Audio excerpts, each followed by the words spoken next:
sponsored by Gerber. Traveling with a baby or toddler can be daunting for any parent, especially during the holidays. Dr. Whitney is here to help us stay prepared and turn any location into a fun family vacation. Doctor, welcome to the show. Thanks for having me. Of course. So how do we know if our child is old enough to travel? So every single child is different, but most babies are ready to go on longer trips at about 6 weeks to 2 months of age. That's right after they receive their first set of vaccinations. If you're unsure though, check with your child's pediatrician. Perfect. Okay, what nutritious, mess-free meals, mess-free is very important, and snacks do you recommend caregivers include for a road trip, airplane, or even a train ride? Yes, I agree with you. Mess-free is king of all. So I really love for kids who are developmentally ready to start solid foods, Gerber puffs, because they contain whole grains and essential vitamins and nutrients.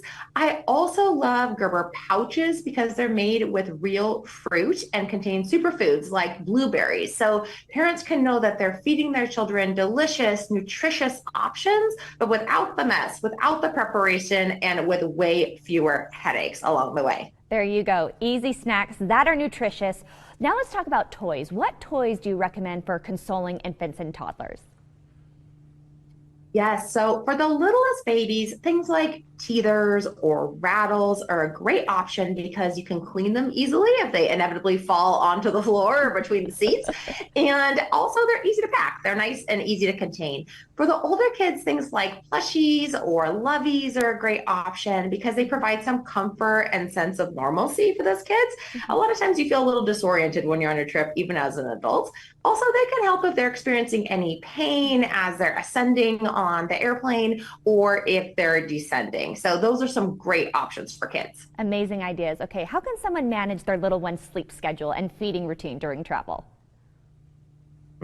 So consistency is the most important here, and also having an attitude that things are not going to go 100% the way you want them to as a parent.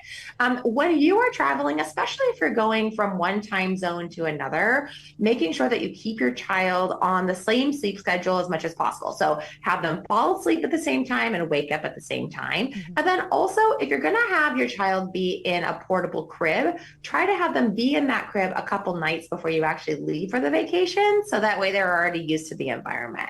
When it comes to feeding, try to feed your baby at regular intervals, your baby or toddler or older child, at regular intervals throughout the day. It's going to prevent them from being hangry.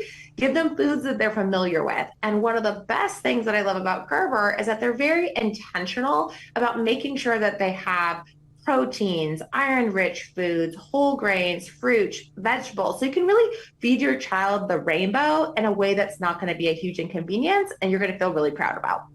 Perfect. These tips have been so helpful. Doctor, where can we go to learn more? Yes, go to gerber.com/parent talk. Tons of information there about feeding littles, but also about all things parenting. Perfect. Well, again, thank you so much for being with us today and happy traveling. Thanks, you too.